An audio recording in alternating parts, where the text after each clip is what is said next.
Star उत्सव पर देखिए आपके चहीते शोज अब से डीडी फ्री डिश पर। कृष्ण, यज्ञ की सारी व्यवस्थाएं हो चुकी हैं। हाँ वो सब तो ठीक है राधा, मैं बस किसी और बात को लेकर चिंतित हूँ। यज्ञ के लिए सभी ऋषि मुनियों को समय पर द्वारका पहुंच जाना चाहिए था, किंतु अभी तक कोई भी ऋषि यहाँ नहीं आया। चिंता मत कीजिए ऋषिवर, बस वो आते ही होंगे। द्वारकाधीश, ये बात आप कब से कह रहे हैं? मुहूर्त पर यदि यज्ञ नहीं हुआ तो ये यज्ञ सफल नहीं होगा। वैसे आप द्वारका क्यों जा रहे हैं मुनि शिष्य? वहाँ कोई विशेष कार्य है। वैसे आप द्वारका जाएंगे ना, तो वहाँ द्वारकाधीश से अवश्य भेंट करिएगा। सुना है वो अत्यंत ही दयालु है। हाँ,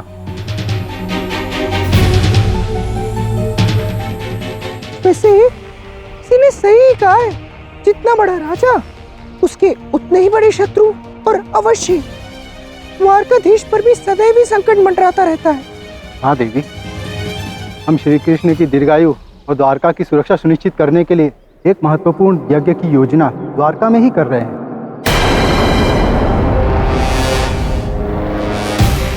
बस यही जानना था मुझे। अब मुझे इस साधु मंडली की कोई भी आवश्यकता नहीं है, किंतु हाँ, इन्हें जितना विलंब करवाया जाएगा यज्ञ में उतना ही समय लगेगा।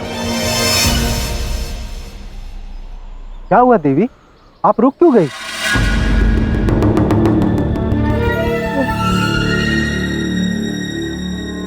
वो देखिए, पूरी मेरी कुटिया। आप सभी महर्षियों का बहुत बहुत धन्यवाद। आप सभी ने मुझे मेरे घर पहुंचा दिया। देवी, आपको घर पहुंचाना हमारा कर्तव्य था। अब आप सुरक्षित अपने घर पहुंच चुकी हो, तो अब हमें अपने गंतव्य की ओर प्रस्थान करना पड़ेगा। हमें अब वहां शीघ्र पहुंचना है। ठीक है ऋषिवर, कोई बात नहीं। आपने मेरी इतनी सहायता की है, तो मुझे भी आपकी सेवा करने का एक अवसर दीजिए। धन्यवाद देवी, किंतु हमें शीघ्र आगे बढ़ना होगा। ऋषिवर, सुनिए तो सही। मेरे पति ने मुझे द्वारका जाने का सबसे सुगम मार्ग बताया है। आप यहाँ से पूर्व की दिशा की ओर 6 कोस चलिए, तो वहाँ पे पीपल का एक बहुत ही बड़ा वृक्ष आएगा। बस वहाँ से आप उत्तर की ओर मुड़ जाइए, वहीं पे आपको द्वारका मिल जाएगी। ये द्वारका जाने का सबसे शीघ्र मार्ग है। अच्छा देवी, तब तो हम इसी मार्ग से जाएंगे। धन्यवाद। जाइए ऋषिवर, जाइए। अब आप द्वारका शीघ्र ही नहीं, अपितु अधिक विलंबता से पहुंचेंगे। ऋषिवर, सभी ऋषि मुनि शीघ्र ही यहाँ पहुँच जाएंगे। तब तक आप दीप प्रज्वलित कर लीजिए। दीप प्रज्वलित करने से क्या लाभ होगा राधा? यदि सभी ऋषि मुनि आहुति हवन कुंड में समर्पित नहीं करेंगे तो ये यज्ञ पूर्ण नहीं होगा। कृष्ण, यदि सभी ऋषि मुनि यहाँ नहीं आए तो क्या ये यज्ञ अधूरा रह जाएगा? नहीं, ऐसा कुछ नहीं होगा राधा। सैनिकों, शीघ्र जाके सभी ऋषियों को यहाँ लिया। देखो क्या समस्या। तुम्हें जितना कहा जाए उतना क्यों नहीं करते? तुमने पुनः एक मूर्खता कर दी। तुम्हें मात्र जानकारी प्राप्त करने के लिए कहा था, तुमने साधुओं को भ्रमित कर दिया। गुरुदेव, मुझे लगा कि यदि वो ऋषि द्वारका नहीं पहुंचेंगे तो आपको थोड़ा और अधिक समय मिल जाएगा। काम, यदि साधुओं को यह ज्ञात हो गया कि ये कार्य तुमने किया था तो संकट खड़ा हो जाएगा, और द्वारिका का मार्ग तो वो किसी भी प्रकार से ढूंढ ही लेंगे। आप चिंता ना करें, ऐसा कुछ भी नहीं होगा। अब बस हमें यह सुनिश्चित करना है कि वो यज्ञ किसी भी प्रकार से ना हो, और वो ऋषि समय पर द्वारका ना पहुंचे, और फिर ऋषि दुर्वासा क्रोधित हो जाए और इस यज्ञ को निरस्त कर दे। यज्ञ तो निरस्त होकर रहेगा सांब, किंतु उससे पूर्व मुझे ये ज्ञात करना होगा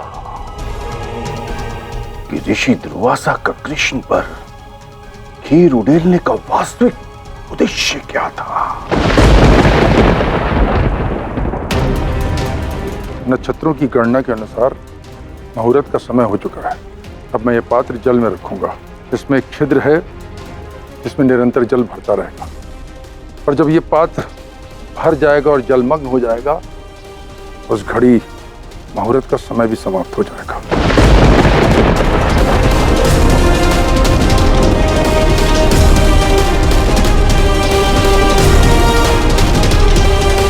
ये यज्ञ की सफलता के लिए मेरे साथ साथ अन्य ऋषियों को निरंतर मंत्र जाप करते रहना आवश्यक है।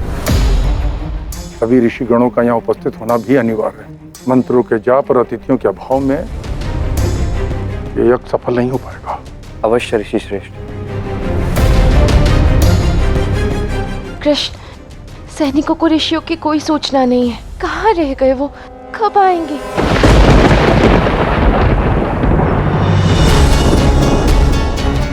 इतने समय हो गए चलते चलते, परंतु हमें कहीं पीपल का वृक्ष दिखाई नहीं दिया। होना हो उस स्त्री ने हमें भ्रमित कर दिया। ऐसा भ्रमित किया है मैंने इन ऋषियों को कि वन में ही घूमते रहेंगे और यज्ञ का मुहूर्त निकल जाएगा।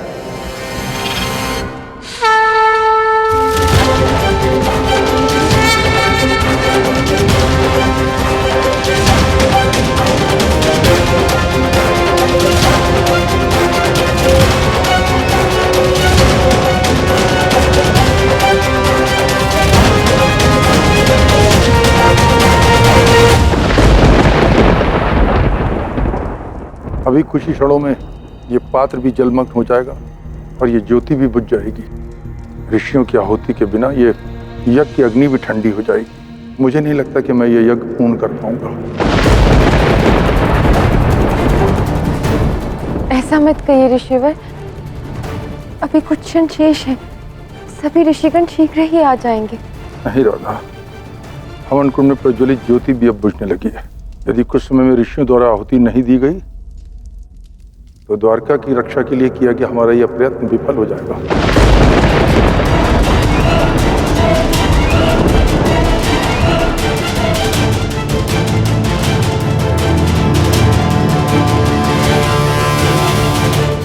कृष्ण, इससे पूर्व की कलश में जल भर जाए, हमें कुछ करना होगा। कुछ करो कृष्ण, हम ज्योति को बुझने नहीं दे सकते।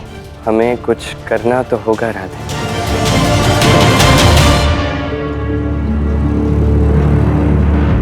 यही एक अवसर है कि हम अपने प्रेम का तीसरा चिन्ह अंकित करते हैं।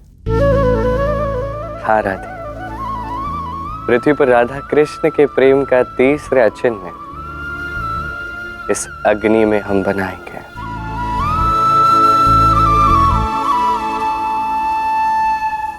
द्वारिका में कभी कोई धार्मिक अनुष्ठान भंग नहीं हुआ है। क्षमा करना द्वारकाधीश, हम ये अनर्थ होते नहीं देख पाएंगे।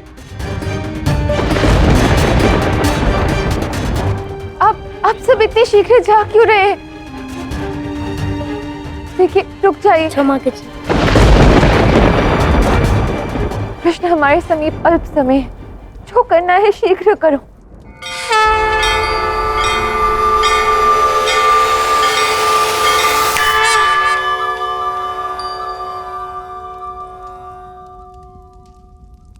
कृष्ण, ये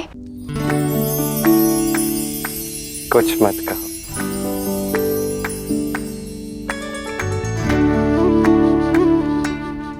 अब हमें अपने प्रेम से ज्योत प्रज्वलित करनी है। अपने नेत्र बंद करो, बंद करो। जन्म के पश्चात जब मैं तुम्हें पहली बार मिला था राधे, तो वो क्षण भी कुछ ऐसा ही था।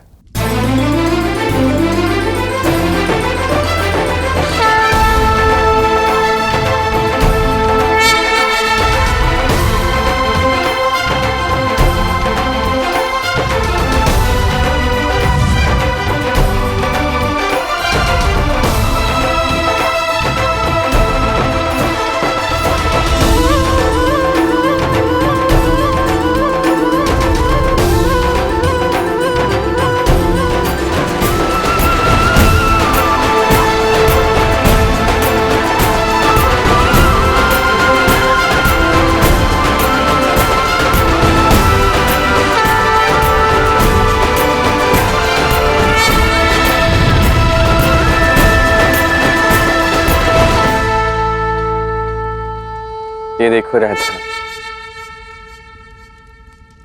राधा कृष्ण के प्रेम से ये ज्योत प्रज्वलित हुई है।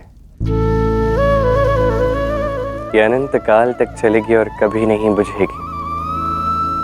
इसमें राधा कृष्ण का प्रेम सदैव रहेगा।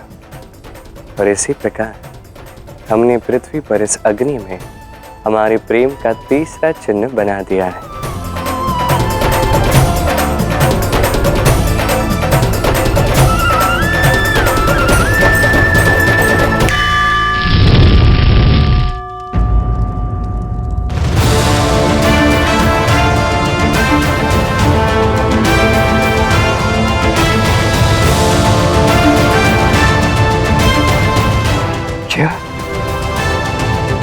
ये कैसे संभव?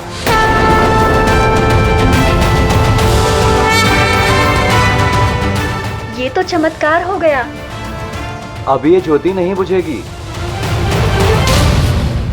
ये कैसे हो सकता है? हो ना हो ये अवश्य ही द्वारकाधीश की कोई माया है।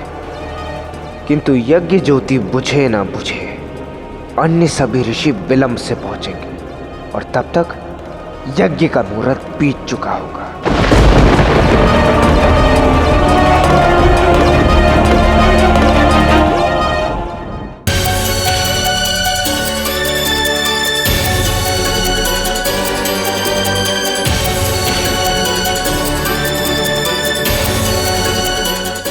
बस कुछ ही क्षणों में मुहूर्त का समय भी समाप्त हो जाएगा और ये यज्ञ सफल हो जाएगा।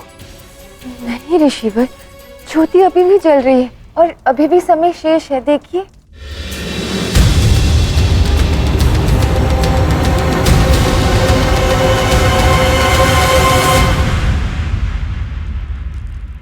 हर हर महादेव।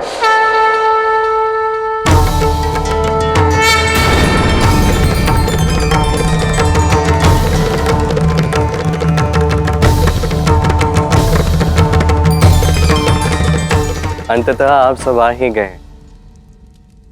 अब सभी ऋषिगण का द्वारका में बहुत बहुत स्वागत है।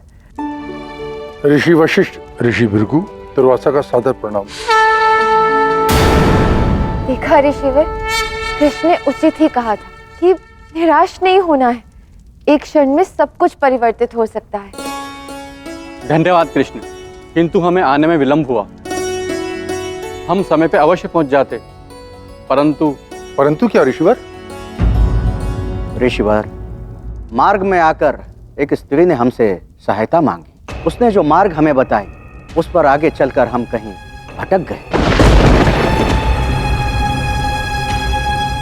प्रतीत होता है कोई इस यज्ञ में बाधा डालने का प्रयास कर रहा है। कौन है? कौन है वो? यदि वो व्यक्ति यहाँ प्रस्तुत है तो उसे मेरी चेतावनी है। यदि उसने पुनः इस यज्ञ में बाधा डालने का प्रयास किया, परिणाम अति भयावह होगा। आइए ऋषिवर, यज्ञ में आहुति देने का समय हो गया है।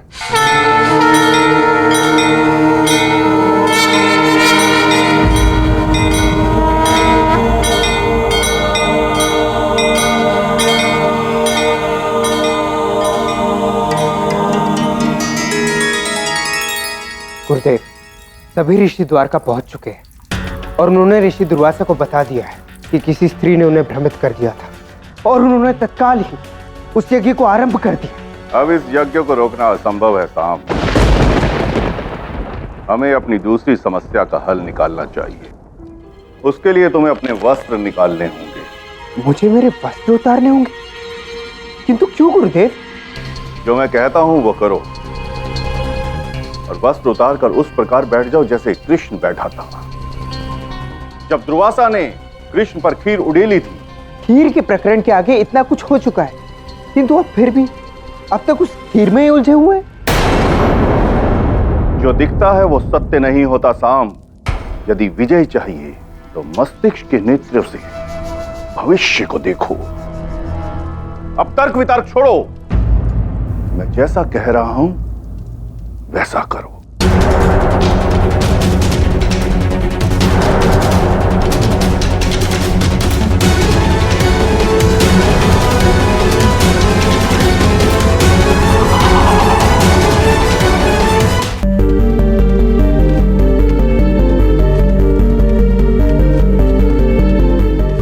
गुरुदेव, खीर? क्या इसी प्रकार दुर्वासा ने चख कर कृष्ण पर खीर उड़ेली थी?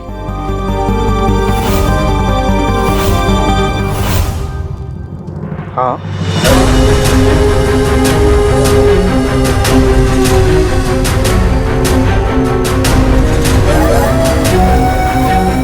महान ऋषिगण सब मिलकर वहां महायज्ञ कर रहे हैं।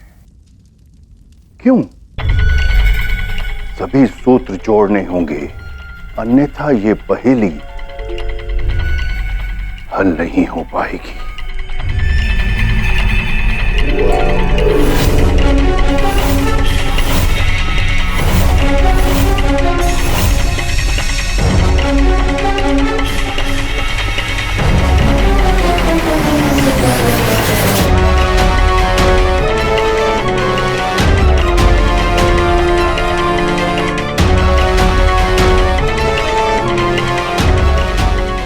साम, अपना बायां पग उठाओ।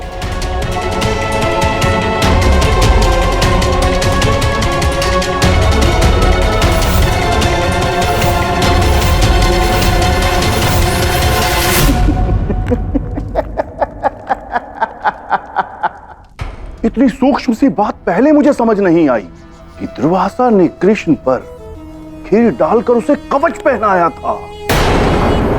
कोई भी रहस्य मुझसे अधिक समय तक छिप नहीं सकता।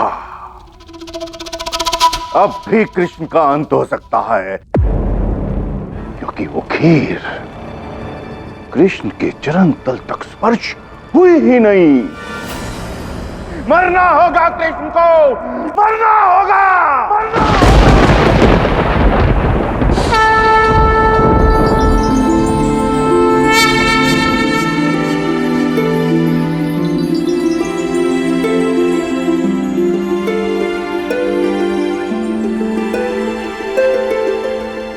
आदरणीय ऋषिगण, आप सबका धन्यवाद। आपने इस यज्ञ को संपन्न किया, ये मुझ पर बहुत बड़ा उपकार है। यदि आज ये यज्ञ अपूर्ण रह जाता तो मेरा द्वारका के प्रति कर्तव्य अपूर्ण रह जाता। आपने ये कार्य करके मुझ पर बहुत बड़ा उपकार किया है। कृष्ण और द्वारका के लिए कुछ करना तो हमारे लिए सौभाग्य की बात है। ये यज्ञ करके हम ऋषिगण धन्य हो गए। आप सभी का आशीर्वाद मुझ पर और द्वारका पर इसी प्रकार बना रहे, यही प्रार्थना है। और आप सबसे एक छोटी सी विनती भी है। आप सब द्वारका आए, आपने ये सब यज्ञ संभव करवाया, इतनी कठिनाइयों के पश्चात भी, ये बहुत बड़ी बात है। मैं आपसे एक निवेदन करना चाहता हूँ, कुछ दिनों के लिए यही द्वारका में निवास कर लीजिए। कुछ दिन के लिए यहाँ रह जाइए और हमें आपकी सेवा करने का सौभाग्य प्राप्त करने दीजिए। क्यों नहीं द्वारकाधीश, हम समस्त ऋषिगण कुछ समय द्वारका में व्यतीत करेंगे। इससे अच्छी बात और क्या हो सकती है ऋषिवर। मैं अभी इसी क्षण आप सभी के रहने की पूर्ण रूप से व्यवस्था करती हूँ।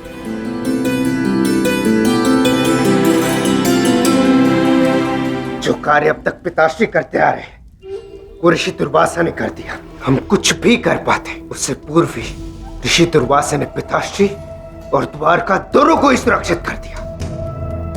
गुरुदेव, अब आगे क्या होगा? गुरुदेव, मैंने कुछ कहा? अब तुम भी सुनो साम। जैसे पहले स्त्री बनकर तुमने सबके कार्यों में विघ्न डाला था, इस बार पुनः स्त्री बनकर द्वारिका जाकर तुम्हें सबको भ्रमित करना है। नहीं नहीं नहीं गुरुदेव, अब वो सब लोग सतर्क हो चुके होंगे और यदि ऐसे में मैं पुनः स्त्री बनकर उनके समक्ष गया तो फिर तो इस बार वो अवश्य ही मुझे श्राप दे देंगे। मैंने सदैव तुम्हारी रक्षा की है साम, चिंता मत करो, ताकि मेरे आदेश का पालन करो। तो गुरुदेव मेरी बात मैंने कहा ना साम, लक्ष्य को प्राप्त करने के लिए घबराओ नहीं, आगे बढ़ो। जिन्होंने द्वारिका को सुरक्षित किया है, यदि वही ऋषिगण कुपित हो जाएं, कृष्ण और द्वारिका को पुनः श्राप लग सकता है। ठीक है गुरुदेव, आप सत्य कह रहे हैं, किंतु आप मेरी रक्षा करेंगे ना? लक्ष्य प्राप्त करने के लिए मैं सब कुछ कर सकता हूं साहब। कृष्ण की पराजय के लिए मैं अब कृष्ण के पुत्र की भी बलि चढ़ा सकता हूं।